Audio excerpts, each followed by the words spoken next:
stormy seas and lost souls. Who is it? She's dreamt of this before. It's coming. Is it? They say dreams are visions of our memories, thoughts and fears, as seen by our inner eye.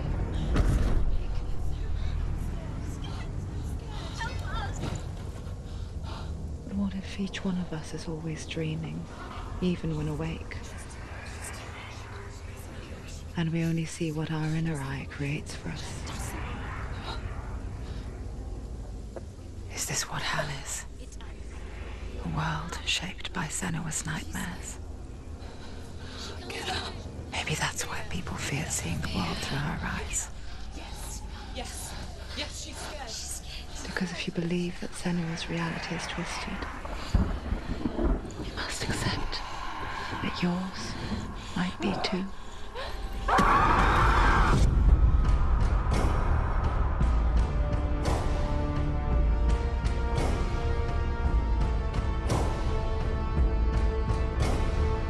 Hellblade: SENUA'S Sacrifice is a video game about Senua, a Celtic warrior on a vision quest into Viking territory. But what sets our hero Senua apart is that she suffers from severe psychotic mental illness. He knows she's getting closer. He can feel her coming closer. She's getting closer. They're watching. The original idea for Hellblade was to create a classic hero's journey, a journey of suffering, but one where the fantasy world is not another planet or alternate universe, but a world that is constructed in Senua's mind.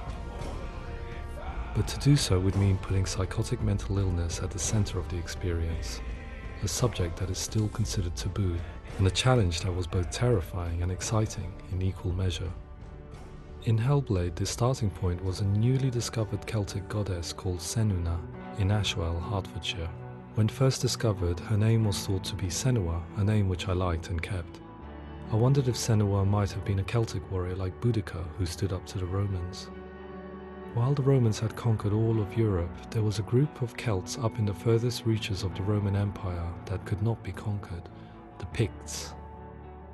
And so the Romans built a wall, called Hadrian's Wall, that spans across Britain from sea to sea to keep the Pictish barbarians at bay. The Picts were known for their war paint, painted on with woad, and their matted hair clumped with lime. And so Senua would be a barbarian Pict in this image. What's your name? Senua. I haven't seen you before. I don't leave home much. Oh, Zeno's daughter. I have to go. Wait! Orkney is off the coast of Scotland and was inhabited by the Picts, steeped in history and mystery, and so I made Orkney Senua's home and set the stage for a crisis. In the late 8th century, the first Vikings landed on the Orkney Islands. The population of the Picts crashed thereafter, replaced by the Norsemen of the 9th century. Were they wiped out? We don't know for sure, but it would seem likely given the reputation of the Vikings. The Northmen's brutality is legendary. High-ranking leaders and chieftains of the tribes they conquered were often offered as sacrifice to their gods. The most brutal of these sacrifices was known as the Blood Eagle. I imagine Senua as a young female warrior who returns home from exile to find her partner, Dillion, brutally sacrificed to a Norse god by these hellish warriors from a faraway land.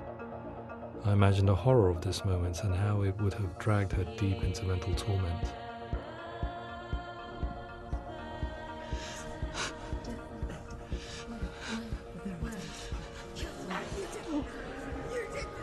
No!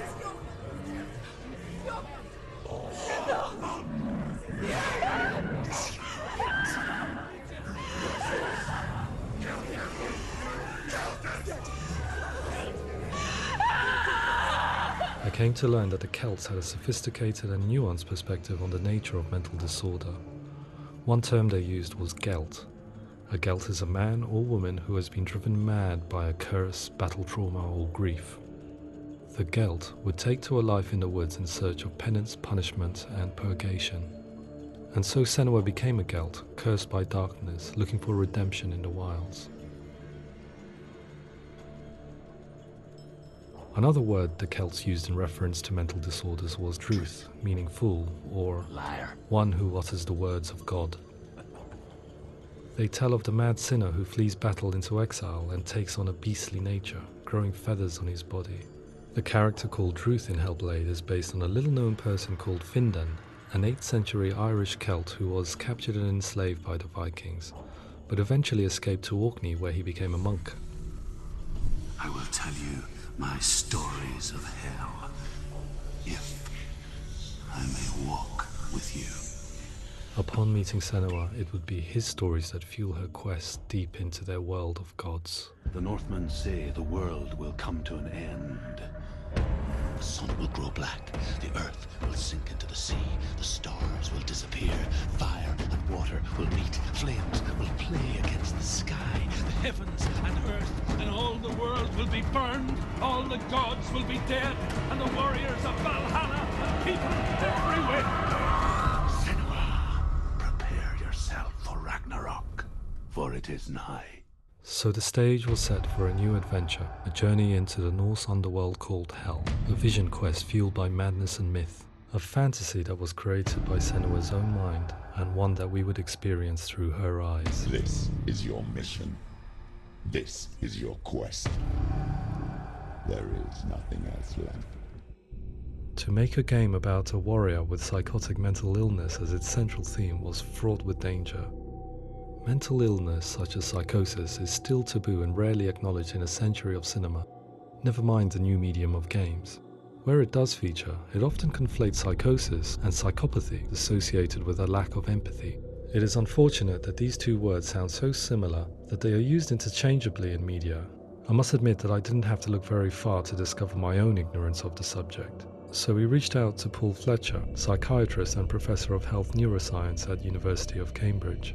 Psychosis is a descriptive term, and it refers to having a loss of contact with objective reality. So it's characterized by two main sets of symptoms. One of them is hallucinations, where somebody experiences perceptions when there is no actual objective thing out there to perceive. You're already dead.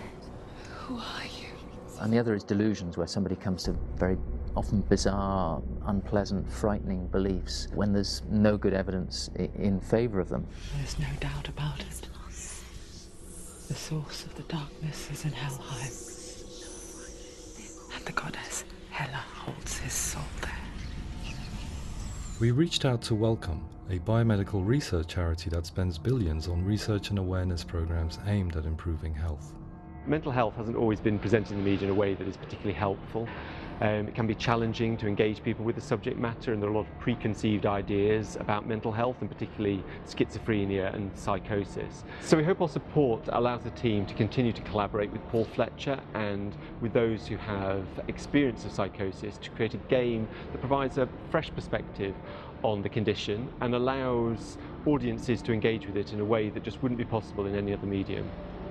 What started out as a brief consultation convinced me that we were only scratching the surface of an immensely deep and interesting subject that could enrich and change the very nature of the game. That's cool. Thanks so much for coming here. Pleasure. Thanks. It's really interesting for me, and I'd love to be involved. I think it's fascinating. Absolutely. Our understanding of psychosis is still very much a mystery, and ways of treating it are still primitive compared to physical illness. After all, it is easy to see the pain and suffering caused by physical diseases or physical trauma. It is not so easy to see the mental suffering and trauma of severe mental illness. But what if we could find a way to see it? Games are capable of drawing you in for hours on end, playing the role of a character who is different from you, experiencing their perspective, and actively involving you in a world that functions with a different set of rules. That voice is not a kind. It's that voice calls you to your death. It's an evil voice. If we were to represent Senua's psychosis, we would have to simulate voice hearing, a common attribute. But how can we simulate something we have no first-hand experience of? Professor Charles Fernyhough, a leading expert in voice hearing from Durham University, offered his help. Hearing voices is an experience that is usually associated with severe mental illness, and crucially we know that hearing voices is a part of ordinary life for many people who don't meet the criteria for mental illness. Yeah. Oh, that's not him in real life. We know voices vary according to where they appear in space. Voices can appear far away in the distance, they can appear right there in your ear, they can seem to be coming from inside your head. Based on the information Professor Fernie Ho provided, I put together a sound brief and invited some actors to the studio. We recorded the actors using a binaural microphone, which records the 3D spatial position of sound, replicating the way sound is heard by human ears. It gives you an incredible sense that the person you are listening to is right there beside you. See how she's going.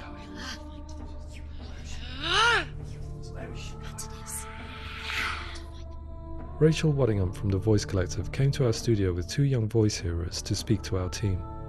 We talked at length about their experiences and they listened to our tests, giving us feedback on how we could improve on it. Everyone hates her. She's cursed. It's very hard to represent what this experience is like, partly because it's such a personal, intense, emotional experience. It's testament to how Ninja Theory have been listening to what the researchers are saying, but also, crucially, listening to the experts by experience. What they've come up with is so compelling. It's by far the best representation I've heard of what these experiences are like.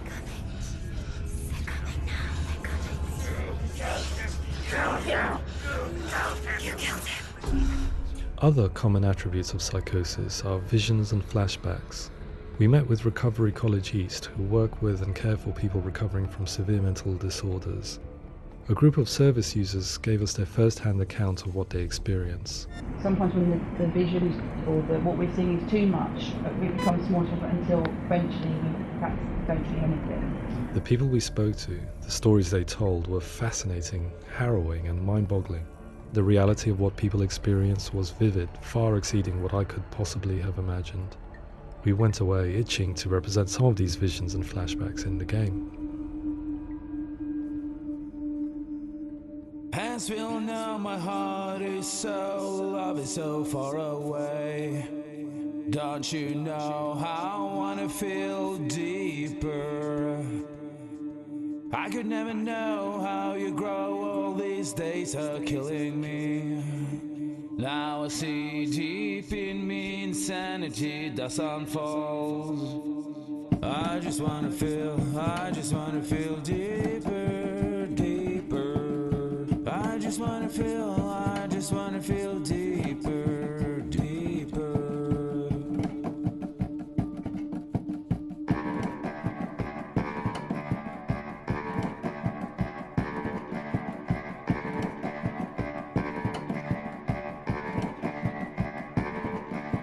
As we all know, my heart is so, love is so far away.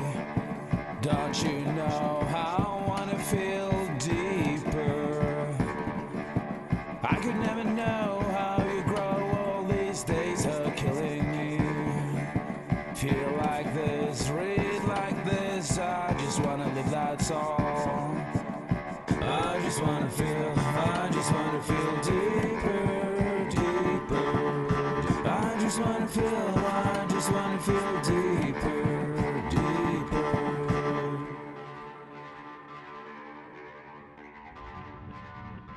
To refine our work, we continue to hold meetings with Recovery College East over the course of a year and a half, showing them what we had achieved so far and refining the in-game representations based on their feedback. With their help, flashbacks, visions and changes in perception were woven into the story and gameplay of Senua. The students that are involved in this project are incredibly excited about being involved. They have described the experience as being important because it values their lived experience and shows that despite what we have been through, all of that experience becomes valid, that actually it's something that we should all be talking about. The experiences described range from beautiful to frightening beyond comprehension. I heard of a girl who has to live with an angry voice screaming at her, slamming on her doors and walls 24 hours a day. I met someone who would often see hanging corpses in a room, so real that she would sometimes try to rescue them. The panic and fear that comes with such visions is entirely understandable, and it can be a living horror for some. Worthless, weak, pathetic. Go on, feel sorry for yourself, because there is no one left to do that for you. I was urged by one fellow that we should not shy away from showing this horror, and so I was perpetually torn in making Hellblade. Had we gone too far with our representations or not far enough? broken and lost. Just like your soul. Come on.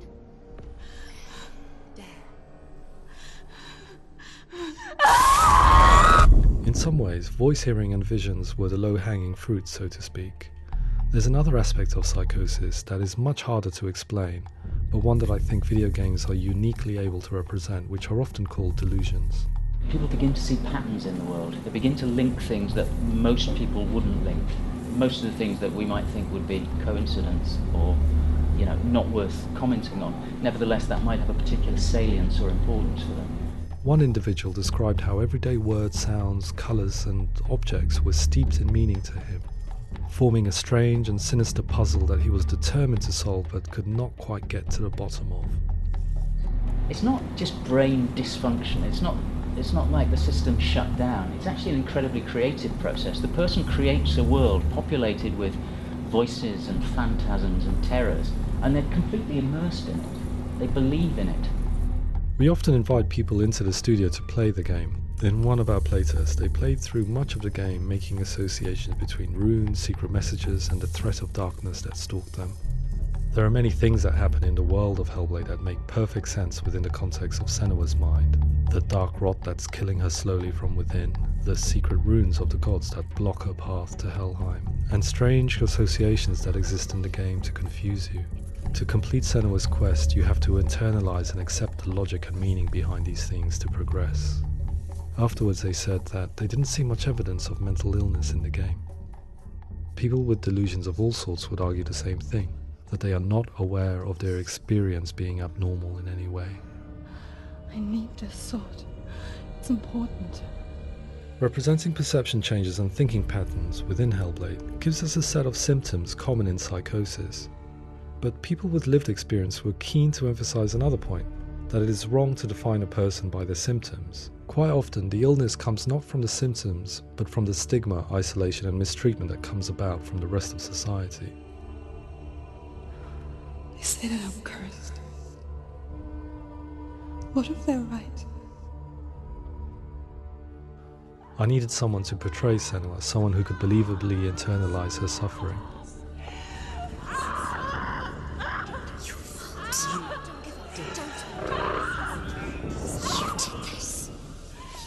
Melina Jurgens, our video editor, had been a stand-in for Senua over a few months while we perfected our motion capture techniques. Without realizing it, she had already auditioned for the role, and I knew her well enough to know that I didn't have to teach her to act, but to relive her own internal pain. As often is the case, those who have suffered mental anguish are never far from us.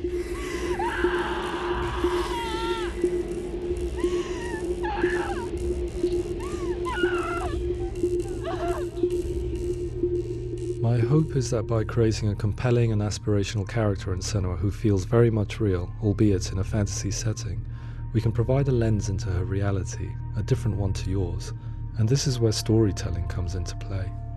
I imagined her life based on common threads in real people's lives. She was always prone to psychosis as a child. Her mother Galina also heard voices and had visions, so perhaps there was a genetic aspect. Or perhaps it was cultural, as she lived within a world without science, of gods and superstition, as exemplified by her druid father Zimbal. Psychosis developed in her late teens to early 20s and was exacerbated by stigma and isolation at the hands of the clansmen and her father. This darkness. It's spreading. The trauma of seeing her lover Dillian sacrificed tips her over the edge, making her remodel her reality around a concept that connects everything: the darkness. So the question, is what Senua experiences real? Can only be answered by saying, yes, it is real. It is her reality. All of her suffering will have been for nothing. It's just a matter of time.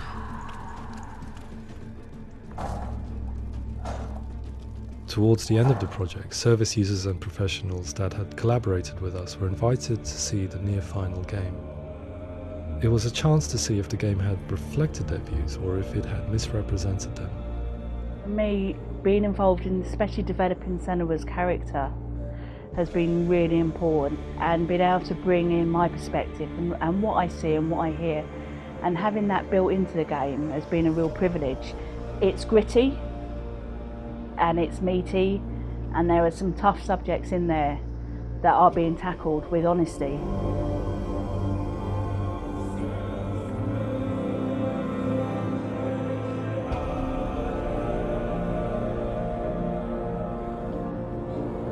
I was blown away by it today, absolutely blown away. It was just fantastic to get the opportunity to use our lived experience in a very creative way.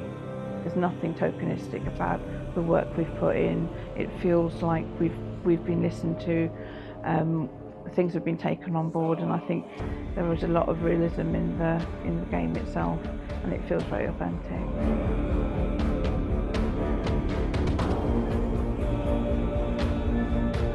Hellblade will give people a good experience of what it's like to hear voices and have those experiences. I'm glad that the guys at Ninja Theory have asked us to come along and help them build an experience that's positive when it comes out, and get myself a copy and have a go.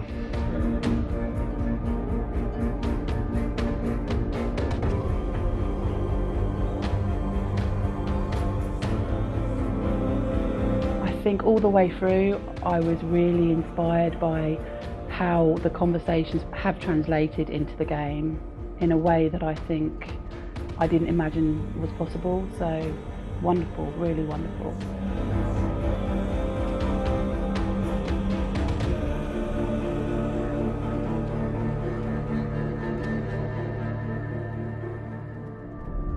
I really hope that others will follow the lead they've set and use the power of something like a video game to change people's perceptions, to increase understanding, and ultimately to make some of the stigma around voice hearing and other experiences go away.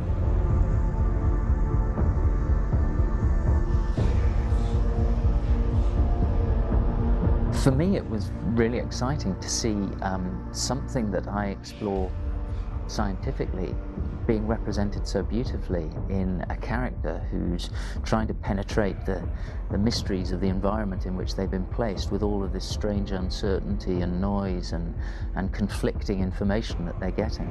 I'm very excited by this way of trying to represent mental illness, because I think it actually might be offering us insights that we wouldn't get from pure scientific explorations, and actually giving us quite an empathic view of what it might be like.